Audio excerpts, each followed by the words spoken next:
I'm Marlene. I'm here with my grandson Alex, and we're filming one of the Aboriginal activities of bannock making.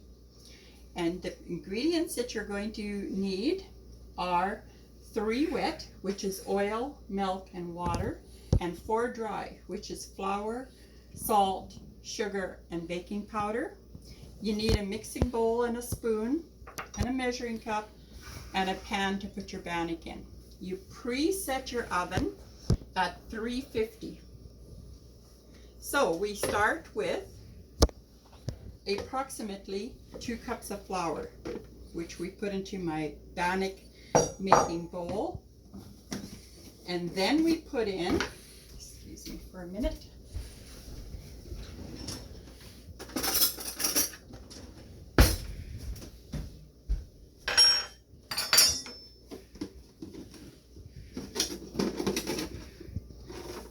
about that much salt, about half a teaspoon. Put that aside because we're done with it. And a sprinkle of sugar, not much. And I take my tablespoon and I put in about 2 heaping tablespoons of baking powder.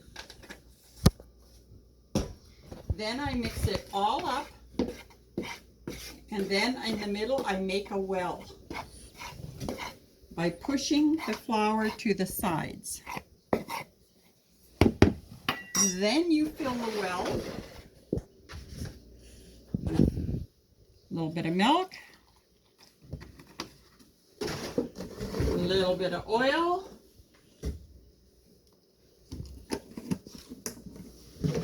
and you fill it to the top with water. Then you begin mixing your bannock, pulling it in from the sides. Now it should be the consistency of cookie dough. It's not dry and it's not overly wet, and it's soft. So see, it's like that.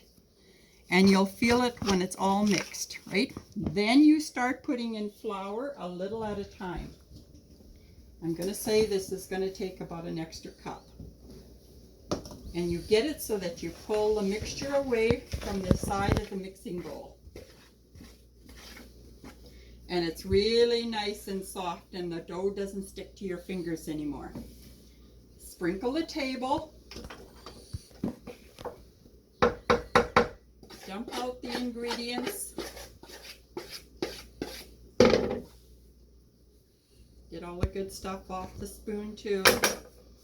And then you start putting it into dough, a dough ball, about like that, and it's still really nice and soft. Ooh, this is going to be a good bannock.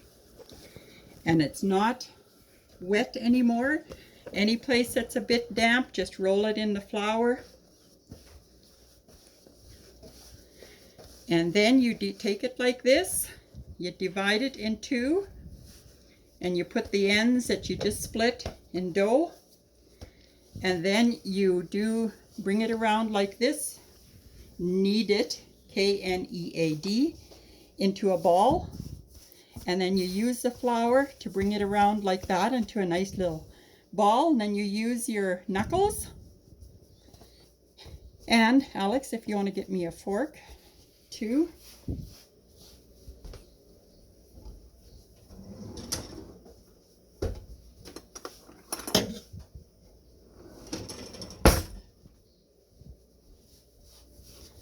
And then you just stab the bannock like that, and I slap it back and forth to get the flour off.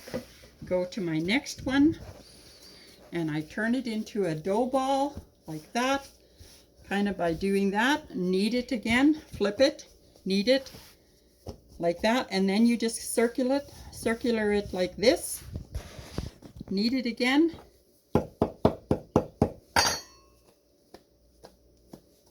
and just like that you have bannock. Now take it to the oven, which is preheated. You put your timer on for 20 minutes to begin with. Oops.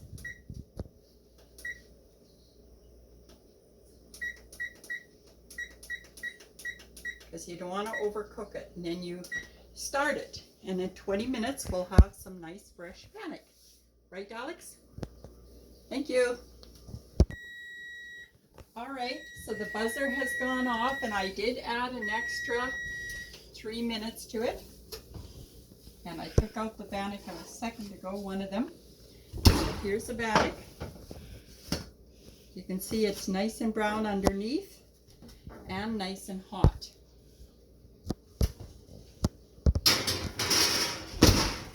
So what I do to ensure a soft crust is I take a piece of napkin and I just wipe the surface of the bannock, and that will ensure that you have a nice soft crust. So the second thing that we do is we don't cut a hot bannock. If you cut it with a knife or anything metal, what it will do, wherever you cut, that'll turn raw.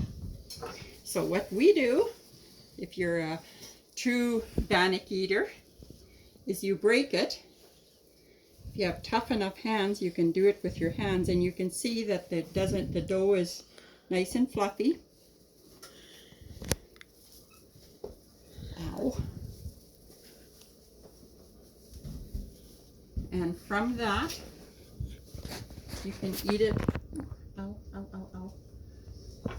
You can eat it with, I like it with butter, nice cold butter from the fridge, margarine in this case, or take a teaspoon of your favorite jam.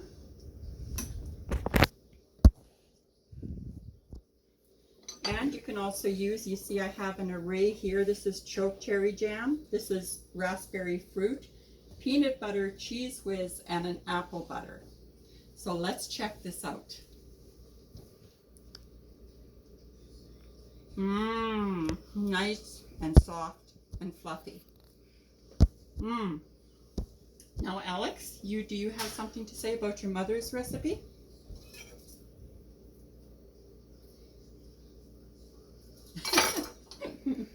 And will they find a link at the bottom of the page, Alex? Yeah. Okay. And we have a recipe that you can follow that belongs to Alex's mother, Kayla. Thank you very much. Enjoy.